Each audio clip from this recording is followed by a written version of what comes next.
हर महादेव, जय बद्री विशाल। जय बद्री विशाल। नमो नारायण बाबा। जय श्री राम, जय श्री राम, जय नमो नारायण। आज पद यात्रा चैनल के हमारे सभी दर्शकगण, बंधुगण, मित्रगण का बहुत सौभाग्य है कि हमें मिले हैं अति साहसी, वैराग्य, त्याग से भरपूर संत बाल योगी नंद स्वामी नारायण संप्रदाय से हैं। बहुत छोटी उम्र से संन्यास ले लिया है और अभी नवयुवक 18 साल पार हुए हैं। पैदल यात्रा चल रही है, करीब 2 महीने तो होंगे बाबा जी। तीसरा महीना चल रहा है। तीसरा महीना चल रहा है। हरिद्वार से पैदल यात्रा जमुनोत्री, गंगोत्री, केदारनाथ, मधमहेश्वर, माता मठ, काली मठ, काली शिला, तुंगनाथ, रुद्रनाथ, कल्पेश्वर, सभी दिव्य स्थानों के दर्शन करते हुए अभी हमारे साथ ही हम इनके साथ विष्णु प्रयाग में दर्शन हुए, हनुमान चट्टी पे दर्शन हुए और अभी बद्रीनाथ से 10 किलोमीटर पहले थोड़ा सानिध्य मिला। तो बाबा जी अब तो 10 किलोमीटर रह गया बद्रीनाथ। हाँ, 10 रह गया। तो इस बद्रीनाथ के दर्शनों के बाद फिर आपकी यात्रा वापसी की? फिर हम जाएंगे नीलकंठ, पैदल ही? हाँ, रिटर्न। हाँ, पैदल ही जाएंगे। हाँ, पैदल ही जाना है। फिर नीलकंठ से साधन लेके?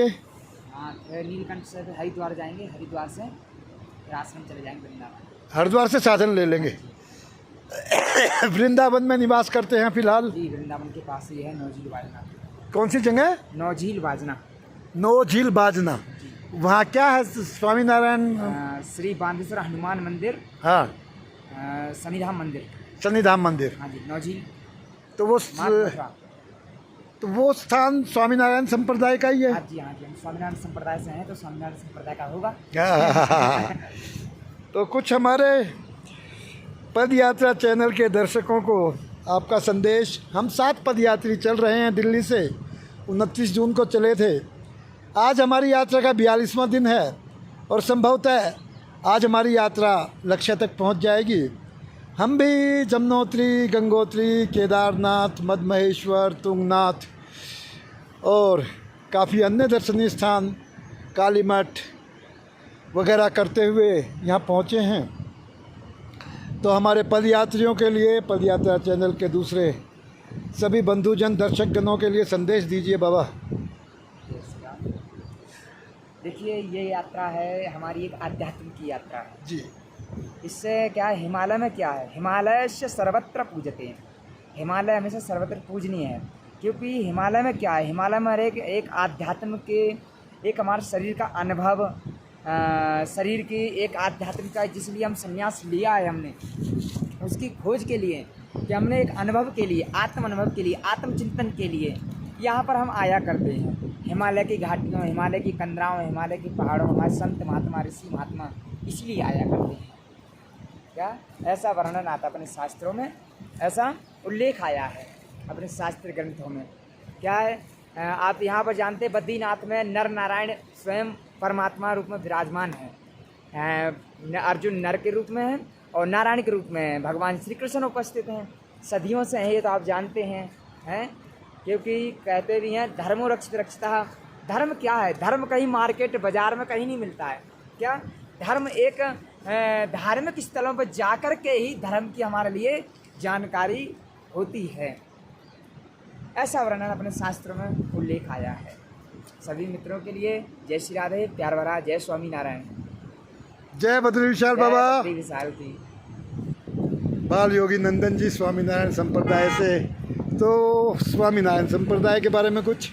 स्वामी नारायण संप्रदाय क्या, हमारे स्वामी नारायण हुए थे ये बहुत ही 7 साल की अवस्था में ये घर से निकल लिए थे। परमात्मा ये भी हिमालय की ही खोज में आए थे। हिमालय में ही आत्म अनुभव के लिए, आत्मचिंतन के लिए हिमालय में ही आए थे, कंदराओं में, घाटियों में। पहले ऋषि महात्मा, क्योंकि कहते भी हैं नारूपमस्य हततोपलपते नान्तो न चार्दिन नचनं प्रतिष्ठाः अश्वत्थमेनं सुगरूढ़ मूला मासंग शस्त्राण दिन्यं चित्तः ततः पदं तत्परमार्गतव्यं यस्मिन् गता न निवर्तन्त भूया तमेव चाद्यं प्रसं प्रवत्ते ताः प्रवृत्ति प्रस्तास्य प्राणी। ये संसार क्या है? ये संसार लौकिक है और परमात्मा अलौकिक है। क्योंकि परमात्मा जैसे हिमालय लौकिक नहीं है, हिमालय एक अलौकिक है, अदृश्य रूप है। आप जानते हैं इसका कोई भी दृश्य नहीं, अदृश्य है। जितनी आप इसके आगे बढ़ते जाएंगे उतना ही दृश्य अलग अलग नज़र आता जाएगा। हर कदम पे अलग दृश्य नज़र आता है हिमालय का, है। वैसे ये शरीर है हमारा। शरीरम विद्यापनोति चाक्रामति स्वराह गृहीतवतानि साति वायुवंदा निवस्यात। जैसे एक शरीर होता है, जैसे पुराने वस्त्र होते हैं, हम पुराने वस्त्रों को हम चेंज कर देते हैं और नए वस्त्र हम पहन लेते हैं, उसी प्रकार से ये आत्मा है। शरीर को पुराना हो जाता है तो छोड़ देती है और नए शरीर को फिर ग्रहण कर लेती है ये आत्मा। तो ऐसा वर्णन आता है अपने शास्त्रों में। तो क्या ये जीवन है, ये अनमोल रतन है, इसका कोई मोल नहीं कर सकता, इसका कोई तोल ना मोल है। क्या ये अनमोल है? तो अनमोल ये हमारे लिए बार बार नहीं मिलता है। 84 लाख योनियों में जाने के बाद एक बार मनुष्य योनि मिलती है। ममा योनि महिंत ब्रह्म तस्मिन् गर्भधाम में हम संभवा सर्वभूतानां ततो भवन्ति भारतः। ये एक शरीर है, ये बार बार शरीर नहीं मिलता है। क्योंकि रामचरितमानस में भी कहते हैं बड़े भाग्य मानस तन पावा सुर नर दुर्लभ सद ग्रंथ न गावा।